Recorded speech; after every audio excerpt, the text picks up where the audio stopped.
ये पैगाम है भारत के हर कंटेंट क्रिएटर के नाम। जय भीम बड़ा सीधा हंसी जय भीम जय Bhim app available on the play store and Apple app store now.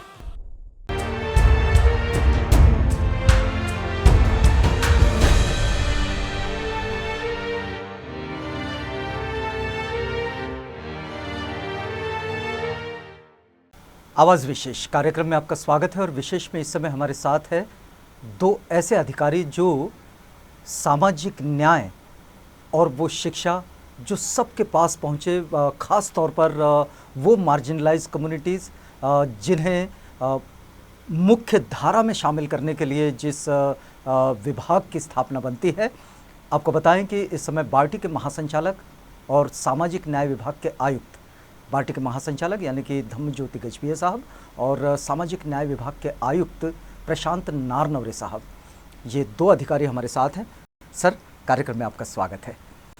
Sir, ख़ास बात करने का ये जो मौका आपने दिया और आप हमारे स्टूडियो में आए, इसके लिए आपका बहुत आभार। लेकिन हम बात यहीं से शुरू करना चाहेंगे कि अक्सर ऐसा होता है कि जो सरकारी विभाग है, इन सरकारी विभागों के प्रति ये प्रतिमा लोगों के बीच में बन जाती है कि भाई इन विभागों में कुछ नहीं होता। हम आप ही से शुरू करना चाहेंगे कि बार्टी इस समय क्या सोच रहा है, किस तरह के रिसर्च और किस तरह के प्रशिक्षण पर इस समय काम चल रहा है, तो आप ही से शुरू करना चाहेंगे सर। बार्टी की स्थापना 1978 में हुई थी, डॉक्टर बाबा साहेब आम्बेडकर समता विचार मंच इस नाम से। इस संस्था को बाबा साहब के जो विचार है, फुले शाहू आम्बेडकरी चळवळ के जो विचार है, वो लोगों तक पहुंचाने के लिए और उसका प्रचार करने के लिए इस संस्था की स्थापना हुई थी। इस संस्था को 1987 में पुणे में स्थलांतरित किया गया। 2008 में इस संस्था को ऑटोनॉमी दी गई ताकि इस संस्था की व्याप्ति बढ़े। मतलब अब ये स्वायत्त रूप से काम करता है? अभी ये स्वायत्त रूप से काम करती है और संशोधन और प्रशिक्षण में बहुत बड़े पैमाने में इस संस्था ने अभी तक काम किया है। अनुसूचित जाति के जो भी सवाल है, जो भी उनके प्रॉब्लम्स है, समस्याएं हैं, उन पे ये संस्था संशोधन करती है। गवर्नमेंट की जो भी स्कीम्स है अनुसूचित जाति के लिए या अदर स्कीम्स भी है, उसका मूल्यमापन करती है और मूल्यमापन करके उस स्कीम में अगर कुछ सुझाव करना है वो सुझाव देती है गवर्नमेंट को, जिससे गवर्नमेंट को वो जो स्कीम है, योजनाएं हैं, उसको और अच्छे ढंग से लागू करने के लिए मदद होती है। ये शोधार्थियों के किस शोध पर इसका ज़्यादा फोकस है? अनुसूचित जाति के महाराष्ट्र में जो 59 घटक है जी, उसमें ऊपर के 3 या 4 जाति छोड़ दी जाए तो बाकी के जो जातियाँ हैं वो बहुत ही, उनकी पॉपुलेशन कम है, उनकी प्रॉब्लम्स बहुत ही ज़्यादा है, डेवलपमेंट के पैमाने में वो बहुत पिछड़े रह चुके हैं। तो इन सभी जातियों के जो प्रॉब्लम्स हैं उन पे बार्टी सर्वेक्षण करती है। तो बार्टी कैसे पहुंचती है इनके पास? बार्टी के पास मैन पावर है। हमारे समता दूत नाम का एक बहुत बड़ा प्रोजेक्ट बार्टी चलाती है, जिसमें हर तालुका में हमारा एक समता दूत काम करता है। जिला लेवल में इन समता दूत को कंट्रोल करने के लिए प्रकल्प अधिकारी समता दूत एक नियुक्त किया गया है। इस समता दूत प्रकल्प के माध्यम से हम तालुका लेवल हो या गाँव लेवल हो, वहाँ पे हमारे समता दूत जाके सर्वेक्षण के लिए डेटा कलेक्ट करते हैं, लोगों की मुलाकात लेते हैं और अलग कार्यक्रम भी वहाँ चलाते हैं। रिसेंटली बार्टी ने जो बेंचमार्क सर्वे शुरू किया है, जी, अभी तक अनुसूचित जातियों के लिए जो भी योजनाएं दी गई उससे उनका आर्थिक, शैक्षणिक, सामाजिक, पॉलिटिकल, इकोनॉमिकल ये क्या डेवलपमेंट हुआ, उसका बेंचमार्किंग करके गवर्नमेंट को बड़े पैमाने में अच्छी सिफारिश देने के लिए बार्टी ने बेंचमार्क सर्वे शुरू किया है।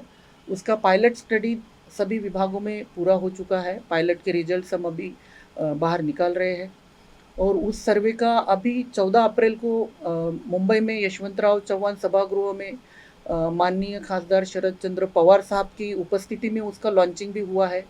ये एक बहुत ही महत्वाकांक्षी प्रोजेक्ट बार्टी ने शुरू किया है, जिसको ऑफकोर्स हमारे जो आयुक्त समाज कल्याण नारनवरे सर है, जो हमारे नियामक मंडल के माननीय सदस्य हैं, उनका बहुत बड़ा मार्गदर्शन रहा है। और इस मार्गदर्शन में हमने ये जो प्रोजेक्ट महत्वाकांक्षी शुरू किया है, इसके जो रिजल्ट आएंगे, इस प्रोजेक्ट को फाइन ट्यून करने के लिए यशवंत थोरात सर है, इनके जैसे महान जो लोग हैं जिनका संशोधन क्षेत्र में काम है, इनसे भी हमने वर्कशॉप कंडक्ट करवाए हैं, उनका मार्गदर्शन लिया है।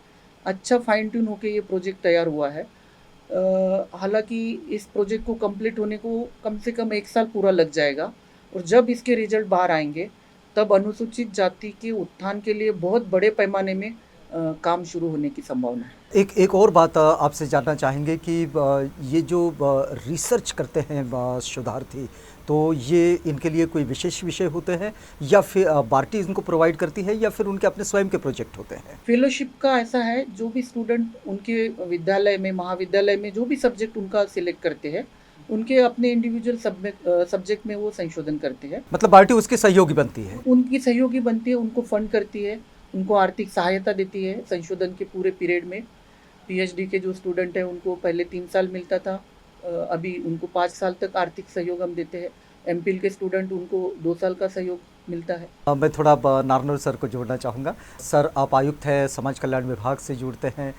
हम आपसे ये भी समझना चाहेंगे कि समाज कल्याण विभाग इस समय कैसा सोचता है, क्योंकि जब तक लोगों के पास बार्टी नहीं पहुँचाता तब तक अनुसूचित जाति जनजाति के लिए समाज कल्याण विभाग ये सबसे बड़ा आधार हुआ करता था। और आज समाज कल्याण विभाग किन योजनाओं के साथ लोगों से इंटरैक्ट हो रहा है? समाज कल्याण का बजट लगभग 8,500 करोड़ का हर साल हमारा होता है। इस साल करीबन हमने 10,000 करोड़ का बजट प्रपोज किया है। उसमें जो हमारे मेजर कंपोनेंट्स हैं, उसमें सबसे बड़ा कंपोनेंट है scholarship, government of India scholarship. जो हमारी एक स्कॉलरशिप गवर्नमेंट ऑफ इंडिया की जो स्कॉलरशिप है, उसी में लगभग हम 1,300 करोड़ रुपया एक स्कॉलरशिप पे खर्च करते हैं। तो वो हमारा एक फ्लैगशिप प्रोग्राम है। स्वाधार दूसरा एक फ्लैगशिप प्रोग्राम हमारा है। जो हमारे हॉस्टल्स हैं, तो करीबन 441 हॉस्टल्स आज हमारे पास हैं। 2,500 अनुदानित हॉस्टल्स हमारे पास हैं। तो उन सबको ग्रांट्स, उन सबके हॉस्टल की मैनेजमेंट, ये हमारी एक बहुत बड़ी प्रायोरिटी है। उसके पश्चात हमारा स्टैंड अप इंडिया का एक कंपोनेंट है, जिसमें एंटरप्रेन्योरशिप डेवलपमेंट हम लोग उसको प्रमोट कर रहे हैं। मतलब युवक युवतियों में? हाँ जी। अभी आपको डीजी साहब ने जैसे बताया कि हम लोग युवक गट स्थापना की ओर बढ़ रहे हैं। करीबन हम 50,000 युवक गट स्थापना करके उसका हमने एक ऐप भी डिजाइन किया है। उसका अभी विमोचन भी हुआ है माननीय शरद पवार साहब के हाथों। तो उस ऐप के माध्यम से कोई भी युवा अपने ग्रुप बना करके स्किल डेवलपमेंट और एंटरप्रेन्योरशिप डेवलपमेंट में हमारे विभाग के साथ में जुड़ सकता है। बार्टी हमारी एक एजेंसी के रूप में उसमें कार्यरत है। उसके साथ ही दादा साहेब गायकवाड़ सबलीकरण योजना है, जहाँ पे हम कृषकों को मदद करते हैं। और करीबन 18 विभाग हैं, उद्योग विभाग से लेकर के एग्रीकल्चर, एनिमल हस्बेंड्री, इन विभागों को हम लोग ग्रांट्स देते हैं ताकि जिला परिषद और स्टेट एजेंसियों के मार्फत वो विविध योजनाएं चलाएं। तो जो एससी के लिए अन्य विभाग भी जो योजनाएं चलाते हैं, वो पैसा भी हम ही देते हैं। अच्छा। तो कभी कभी ऐसा समझा जाता है कि जो समाज कल्याण विभाग है वो केवल जितनी योजनाएं वो खुद करता है उतनी योजनाओं तक सीमित है। ऐसा नहीं है। हमारा बजट जो है करीबन 18 विभागों को जाता है, हमारा स्टेट डिपार्टमेंट्स में भी जाता है और जिला परिषद में भी हमारा कंट्रीब्यूशन होता है। क्या इस तरह के समूह को और या व्यक्तिगत रूप से भी स्वरोजगार प्रशिक्षण जाते हैं? व्यक्तिगत स्वरूप में भी लोग जा सकते हैं। हम लोग स्किल डेवलपमेंट डिपार्टमेंट को हर साल स्पेशली शेड्यूल कास्ट लोगों को ट्रेन करने के लिए पैसे देते हैं। क्या ये जिला उद्योग केंद्र के साथ मिलकर होता है? जिला उद्योग केंद्र को पैसा दिया जाता है, उनके मार्फत क्लस्टर डेवलपमेंट करते हैं। ये जो सहायक आयुक्त स्किल डेवलपमेंट होते हैं, ये अलग होते हैं। जो जिला उद्योग है ये इंडस्ट्री डिपार्टमेंट की ओर आता है, और इंडस्ट्री डिपार्टमेंट के लिए भी हम पैसा देते हैं ट्रेनिंग का। स्किल डेवलपमेंट में भी पैसा देते हैं। प्लस हमारी जो योजनाएं हैं इंडस्ट्री को प्रमोट करने के लिए among the schedule caste entrepreneurs, उसके लिए भी हमारी योजनाओं के लिए हम अपना पैसा जो है इंडस्ट्री डिपार्टमेंट को देते हैं। तो लगभग हर क्षेत्र में स्कॉलरशिप से लेकर के एंटरप्रेन्योरशिप डेवलपमेंट तक हमारा एक आउटस्ट्रेच रहा है। दलित वस्ती सुधार योजना जो हम समझते हैं, उसको करीबन हम 1,500 करोड़ रुपया हर साल का देते हैं। डॉक्टर बाबा साहब अम्बेडकर सामाजिक विकास योजना, इसमें क्या होता है ये सामाजिक विकास योजना में? दलित वस्ती सुधार योजना में आपको पता है कि ग्रामीण जगह पर रास्ते बनाना, स्पेशली जो अनुसूचित जाति की बस्तियां हैं उनमें रास्ते बनाना है, उनका इंफ्रास्ट्रक्चर का विकास करना। क्या ये स्पेशल कंपोनेंट प्लान के अंतर्गत आता है या उससे बाहर होता है? स्पेशल कंपोनेंट प्लान, जो भी स्पेशल कंपोनेंट प्लान होता है वो हम अपने विभाग के माध्यम से उस पर काम करते हैं, प्लानिंग करते हैं और फिर उस पर हमारा नियंत्रण होता है। एक शिकायत करते हैं लोग कि स्पेशल कंपोनेंट प्लान का पैसा खर्च नहीं होता, आपका ऑब्जर्वेशन कैसा है? देखिए, स्पेशल कंपोनेंट प्लान का एक तो बजट इज ऑलवेज पर्सपेक्टिव। तो अगर हम कहते हैं कि 10,000 करोड़ का हमारा बजट है तो वो होता है पर्सपेक्टिव कि लगभग हमें इतना पैसा अगले साल टैक्स का आएगा, और जब टैक्स का इतना पैसा आएगा तो हम इतना बजट स्पेशल कंपोनेंट प्लान पर डालेंगे। तो अगर उतना पैसा नहीं आया टैक्स का तो जो हमारा 10,000 करोड़ का बजट है वो स्क्यू डाउन हो जाता है। अच्छा, हाँ, तो ये तो बजट का हर डिपार्टमेंट का ये है, तो वो स्क्यू डाउन हो जाता है। तो आप समझिए कि भाई आपको कट लग गया, 20% लग गया, तो आपको करीबन 8,000 करोड़, जो हम कह रहे हैं 10,000 करोड़ का बजट है, दिसंबर आते आते अगर हमारे पास पैसे नहीं हुए राजस्थान में तो 8,000 करोड़ तक आ जाएगा। फिर उसमें भी आपका जो है प्लान्ड एक्सपेंडिचर है, अनप्लान्ड एक्सपेंडिचर है। तो प्लान्ड एक्सपेंडिचर है उसमें आपका सैलरी एक्सपेंडिचर और ये करीबन एक 60% या उससे ज्यादा हमारा सैलरी एक्सपेंडिचर, बचा हुआ पैसा है करीबन एक 4,500 करोड़ रुपए का, 4,500 करोड़ रुपए। तो that is the main money जो हमारे पास होता है, और हमको उस पैसे पे काम करना होता है। तो जो आप कह रहे हैं वो थोड़े मामले में सत्य भी है, क्योंकि हमने पिछले कुछ सालों में देखा कि 70%, उसका भी 70%, 75%, कभी 68% भी खर्चा हुआ है। पिछले 2 सालों से हम लोग 90% से ज्यादा खर्च कर पाए हैं। डिस्ट्रिक्ट प्लान का इस साल का हमारा एक्सपेंडिचर करीबन 99% रहा, और 96% हमारा एक्सपेंडिचर स्टेट प्लान का रहा, which was highest in last 5 years। क्या आपका एक अधिकारी के रूप में कभी ऐसा ऑब्जर्वेशन रहा है कि स्कॉलरशिप पर भी स्पेशल कंपोनेंट प्लान का पैसा खर्च हुआ? स्कॉलरशिप स्पेशल कंपोनेंट प्लान से ही जाती है। शेड्यूल कास्ट जो कम्युनिटी के बच्चे हैं जिनको गवर्नमेंट ऑफ इंडिया स्कॉलरशिप मिलती है वो स्पेशल कंपोनेंट प्लान का ही भाग है, क्योंकि उन्हीं के लिए special component plan is what, special component plan is for, तो स्कॉलरशिप भी उसमें इंक्लूड होती है? Scholarship is part of the special component. अच्छा, एक शिकायत भी होती है सर कि ये जो जब से डिजिटलाइजेशन हुआ है, डिजिटलाइजेशन, तब से बच्चों की बड़ी एक शिकायत होती है कि या तो उनके रजिस्ट्रेशन नहीं होते, रजिस्ट्रेशन हो गए तो उनको स्कॉलरशिप नहीं मिलती, फिर उनके कॉलेजेस उनको अलग से छात्र छात्राओं को परेशान करते रहते हैं कि वो कहते हैं कि भाई आपका ये नहीं मिला, आपका वो नहीं मिला, समाज कल्याण विभाग से ही हमें कोई रिकमेंडेशन अभी नहीं मिला है, अभी वहीं से अप्रूवल नहीं आया है। आपको क्या लगता है कि ऐसी कुछ गड़बड़ी हो रही है? Don't see the human angle of it. अभी आपको पता है कि सारी गवर्नमेंट ऑफ इंडिया स्कॉलरशिप हम लोगों ने ऑनलाइन कर दी जी। ऑनलाइन का मतलब ये हो गया कि आपको फॉर्म जो है ऑनलाइन भरना है, आपको हमारे ऑफिस में आने की जरूरत नहीं है। जब ऑनलाइन भरते हैं फॉर्म तो ऑनलाइन फॉर्म के अप्रूवल की प्रोसेस होती है। पहले बार तो जो बच्चा पहले भर रहा है, जो स्टूडेंट्स भर रहा है, शायद उसने उतने सर्टिफिकेट्स अपलोड न करे हो, फॉर्म सही से न भरा हो, सही से सब्जेक्ट्स या और चीजों की कोर्सेज की एंट्री ना की हो, ये एक कारण हो सकता है। पहले उसमें क्लरिकल मिस्टेक करके किया जा सकता था, अब वो संभव नहीं है। इसलिए फॉर्म अगर भरना है तो पूरी शिद्दत के साथ में भरना पड़ता है, वो एक लिमिटेशन निश्चित है। उसके पश्चात उस फॉर्म का दूसरा प्रोसेस है कि कॉलेज लेवल, दैट को इंस्टीट्यूट लेवल अप्रूवल लगता है। मतलब आप विद्यार्थी ने भरने के बाद the institute have to approve that he is my student and whatever he has filled is proper. वो अप्रूवल देने के साइमल्टेनियसली वो कितना फीस इंस्टीट्यूट चार्ज करता है, that need to be locked on by जो फी रेगुलेटरी अथॉरिटी है, हर state में होती है, हमारे यहाँ पे भी फी रेगुलेटरी अथॉरिटी है, या फिर कुछ फीस जो है ये यूनिवर्सिटी डिसाइड करती है। तो जितना फी यूनिवर्सिटी या फी रेगुलेटरी अथॉरिटी डिसाइड करेगा उतना हम देने के लिए बाध्य हैं। हम ये नहीं कहते कि भाई 100 रुपया देंगे, 2 रुपया देंगे, कुछ भी।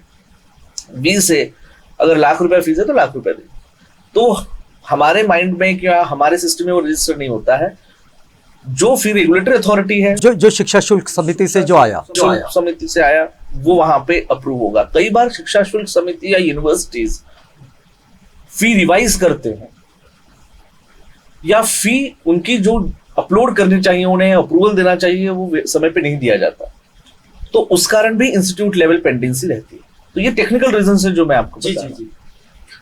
उसके पश्चात दैट गोज टू द सहायक आयुक्त, ही सीज कि ये सारे इंस्टीट्यूट ने अच्छे से किया है, ये सब फी रेगुलेटरी अथॉरिटी ने, और ये फीस का सब कुछ हो गया है, then they send it to the state, and फिर स्टेट में बिल्कुल सारा वो छना हुआ ही मटेरियल आता है कि सारे जो अप्रूव्ड जो एप्लीकेशन है वो हमारे पास आते हैं, उनको हम इकट्ठा करके, सारे वो ऑनलाइन होता है, जैसे हमारे पास पैसे आते हैं वो आरटीजीएस से डायरेक्ट हम लोग स्टूडेंट्स के अकाउंट में दे देते हैं। लेकिन देखिए कि ऐसी अगर कोई शिकायत है तो कहाँ इससे मिलना चाहिए? तो आपका क्वेश्चन बिल्कुल करेक्ट है, क्योंकि पिछले 1-1.5 साल में हमें ये संज्ञान में आया है कि कुछ स्टूडेंट्स की शिकायत ये है कि ठीक है, हमने भर दिया फॉर्म, हमारी गलती हो गई है, अभी कुछ फॉर्म भरने में गलती हुई, कोई अपलोड नहीं किया, कुछ स्टक हो गया मैटर, या फिर स्टूडेंट की कभी कभी कोई भी गलती नहीं होती है, may be because of technical error, student की गलती भी नहीं होती, बहुत बार टेक्निकल एरर के कारण उन्हें कभी परेशानियां होती हैं। ऐसे करीबन 5-7% केसेस हर साल हमें देखने को मिलता है। इसीलिए हमने अभी महाराष्ट्र में 21,000 कॉलेजेस में इक्वल अपॉर्चुनिटी सेंटर की स्थापना करने का निर्णय लिया। इसके लिए मैंने सारे जो वाइस चांसलर्स हैं महाराष्ट्र में, उनको एक लेटर लिखा, सारे कलेक्टर्स को हमने लेटर लिखा, और हमने कहा कि हर कॉलेज में इक्वल अपॉर्चुनिटी सेंटर होना चाहिए, जिसमें प्रिंसिपल एक ऑफिसर इंचार्ज जो प्रोफेसर होगा उसको अपॉइंट करेंगे। SC, ST, OBC, VJNT, दिव्यांग, ये विद्यार्थी, इनकी जो भी इनकी जो शिकायतें हैं, स्कॉलरशिप से रिलेटेड है और कुछ है, इस समुदाय के विद्यार्थी उस कमेटी में रहेंगे, और वो अपने नए स्टूडेंट्स को गाइड करेंगे कि फॉर्म कैसे भरना है, कुछ प्रॉब्लम है क्या। तो वो इक्वल अपॉर्चुनिटी सेंटर हमारे साथ में सहायक आयुक्त के साथ कोऑर्डिनेट करेगा कि अगर वो समस्या अगर उसको आती है तो वही के वही उसका निराकरण हो जाए। तो इसके लिए जो आप कह रहे हैं कि जो समस्या आती है, जो हमें दिखा, तो उसका हमने सोल्यूशन इक्वल अपॉर्चुनिटी सेंटर के रूप में निकाला।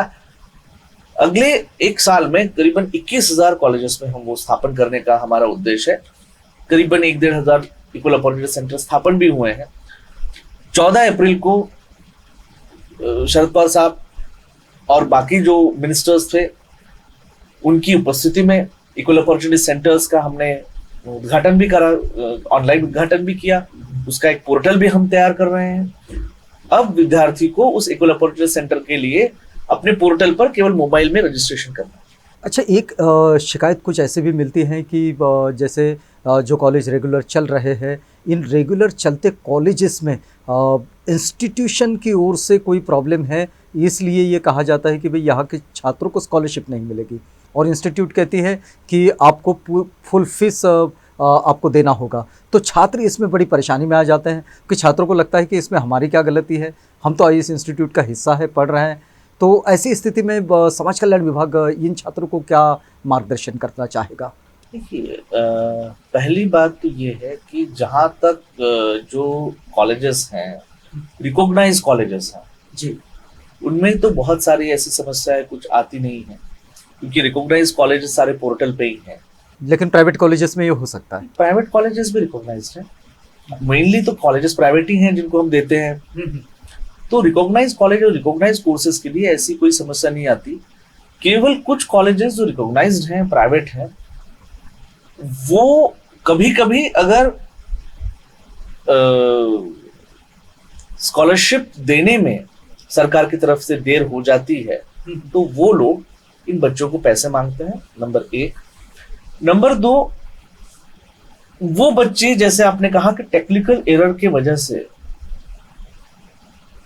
जिनका फॉर्म एक्सेप्ट नहीं हुआ, उनको पैसे मांगते हैं। तो इस प्रकार की जो कंप्लेंट्स हैं वो निश्चित हमारे संज्ञान में आई हैं।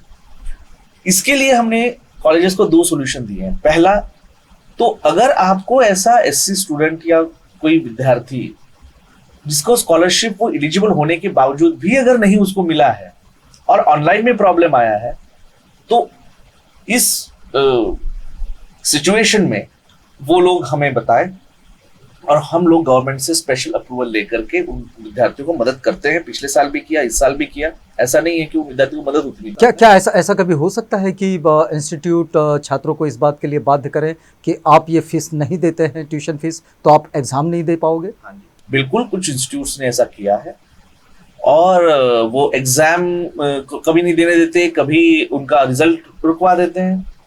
ऐसी बात हमारे संज्ञान में आई, और जब हमारे संज्ञान में आई तब हमने सारे कलेक्टर्स को और वाइस चांसलर्स को ये लेटर लिखा कि अगर कोई भी कॉलेज अगर ऐसा करता है तो उस कॉलेज के खिलाफ कार्रवाई की जाएगी, यहां तक कि हम क्रिमिनल एक्शन भी ले सकते हैं। There are clear written instructions. हमने इसका क्लियर रिटन इंस्ट्रक्शंस दिया है। इसके बावजूद भी कुछ कॉलेजेस कभी कभी उद्दंडता करते हैं, तो उन कॉलेजेस के खिलाफ हम निश्चित एक्शन लेते हैं। चलिए, बहुत धन्यवाद आपका गजबे साहब। अगर हम आपसे बार्टी के विषय में अगर कोई खास योजना जो हमारे दर्शकों के साथ शेयर करवाना चाहेंगे, तो आप कौन सी योजना को दर्शकों के साथ शेयर करवाना चाहेंगे? एक मैंने बेंचमार्क सर्वे आपको बताया जो बहुत ही इम्पोर्टेंट है। दूसरा, सर ने जिसका उल्लेख किया, युवा गट, 50,000 युवा गट हम महाराष्ट्र में गांव-गांव में बना रहे हैं, सर के ही मार्गदर्शन में, सर के ही संकल्पना के तौर पे। वो एक बहुत ही महत्वाकांक्षी वो एक सेकंड प्रोजेक्ट है जिसमें अनुसूचित जाति की तरुण तरुणियों जिनको उद्योजक बनने की इच्छा है, जो सुशिक्षित है, जो गवर्नमेंट की कोई स्कीम लेने के लिए एलिजिबल है बट उनके पास कोई चारा नहीं है, ऐसे बच्चों को 10-10, 15-15 लोगों का गुट बना के उनको कौन से उद्योजक बनने में उनका कल है वो पहचान के उनको उद्योजक बनाने के लिए ट्रेनिंग देके, ट्रेनिंग के बाद में शासन के जो विविध यंत्रणाएं हैं उनके माध्यम से उद्योजक बनने के लिए जो फंडिंग है वो फंडिंग मिला देने से उनका फाइनल प्रोडक्ट क्रिएट हो जाने के बाद में मार्केटिंग करने तक का ये सारा नियोजन वो युवा गट में है, जिसमें आने वाले समय में अभी 50,000 युवा गटों में से 5,000 युवा गट हमारे बन चुके हैं। इसका भी लॉन्चिंग सर ने जैसे बताया माननीय शरद पवार साहब के हाथों से हुआ है 14 अप्रैल को। ये 50,000 युवा गट में 7.5 लाख युवक युवतियां जुड़ने वाली है, जो बहुत बड़े पैमाने में आने वाले समय में अनुसूचित जाति की उद्योजक बन के उभर के सामने आएंगे। आज जब अर्थव्यवस्था में आरक्षण कम हो रहे हैं, गवर्नमेंट के जॉब कम हो रहे हैं, ऐसे समय में ये उद्योजक बनाने का जो बहुत बड़ा काम, ये मेरे ख्याल से बहुत रिवॉल्यूशनरी है, जिसके लिए मैं आयुक्त सर का तहे दिल से शुक्रगुजार हूँ कि जिन्होंने अपने एक्सपीरियंस से हमें ये संकल्पना दी और उनकी अध्यक्षता में इनकी सारी कमेटी बनी है और जिसका संचालन समाज कल्याण विभाग और बार्टी ये सारा कर रहे हैं। तो ये दूसरी बहुत ही इम्पोर्टेंट योजना मैंने बताई। तीसरी योजना हमने शुरू की थी कि 10वीं के जो बच्चे हैं जो गुणवान हैं, जिनको 10वीं में 90% से ज़्यादा मार्क प्राप्त हुए हैं, लेकिन उनके जो पालक है वो गरीब है, 2.5 लाख से कम उनका वार्षिक उत्पन्न है, ऐसे बच्चों के लिए 11वीं और 12वीं ये 2 सालों में व्यावसायिक जो अभ्यासक्रम होते हैं उनका कोचिंग ले सके, उनका अच्छा उनको गाइडेंस मिले, इसके लिए 11वीं और 12वीं में हर साल हम 1-1 लाख ऐसे 2 लाख का विशेष अनुदान योजना, डॉक्टर बाबा साहेब आम्बेडकर विशेष अनुदान योजना एक हमने ये शुरू की है, जिसमें इस साल 3,500 बच्चे एलिजिबल हुए हैं और गवर्नमेंट की अंतिम मंजूरी के लिए कुछ प्रक्रिया में वो पूरी होने की वजह से वो अभी बाकी है। जब ये योजना लॉन्च हो जाएगी तो महाराष्ट्र के 3,500 बच्चों को उसका फायदा होगा। और आप ऐसा समझ लीजिए कि मान ले 20% भी लोग ऐसे हैं कि जो केवल और केवल इस योजना से प्रोफेशनल कोर्स में जाते हैं 12वीं के बाद में अच्छा कोचिंग लेके, तो 3,500 में से 20% भी निकाले आप 700 बच्चे एक अच्छे कोर्स में सेटल होंगे जो अदरवाइज नहीं हो सकते थे, उन्हें यहाँ की व्यवस्था मिल जाएगी, अच्छा एक उनका आर्थिक उत्थान हो जाएगा। तो ये 3 जो प्रोजेक्ट है ये बहुत ही इम्पोर्टेंट है। इसके अलावा हम स्पर्धा परीक्षा का कोचिंग, वो तो सभी को पता है कि बिल्कुल जी। एक बात होती है कि जब जानकारियों का अभाव होता है तो बहुत सी चीज़ें जो होती है वो गलत फहमी की ओर बढ़ जाती है, और इसलिए ये जो डायलॉग जो वास्तविक डिपार्टमेंट्स क्या कर रहे हैं और उन डिपार्टमेंट्स के द्वारा जो जो योजनाएं चलती है अनुसूचित जाति, जनजाति, VJMT, ये जितना मार्जिनलाइज समुदाय है, इस समुदाय के उत्थान के लिए क्या कुछ हो रहा है और क्या कुछ किया जा सकता है। लेकिन ज़रूरत होती है इस संवाद को और बड़ा करने की, इस संवाद को और बढ़ाने की। हम बातचीत कर रहे थे सामाजिक न्याय विभाग के आयुक्त, समाज कल्याण विभाग आयुक्त प्रशांत नारनवरे साहब और दूसरे बार्टी के महासंचालक यानी कि डॉक्टर बाबा साहेब अम्बेडकर प्रशिक्षण एवं शोध संस्थान के डायरेक्टर महासंचालक धम्मज्योति गजभिये साहब से। सर, आप हमारे साथ आए, हमसे बातचीत की, इस पूरी बातचीत के लिए आपका बहुत धन्यवाद। आप बने रहिएगा आवाज़ इंडिया के साथ, प्रोग्राम आगे भी जारी है।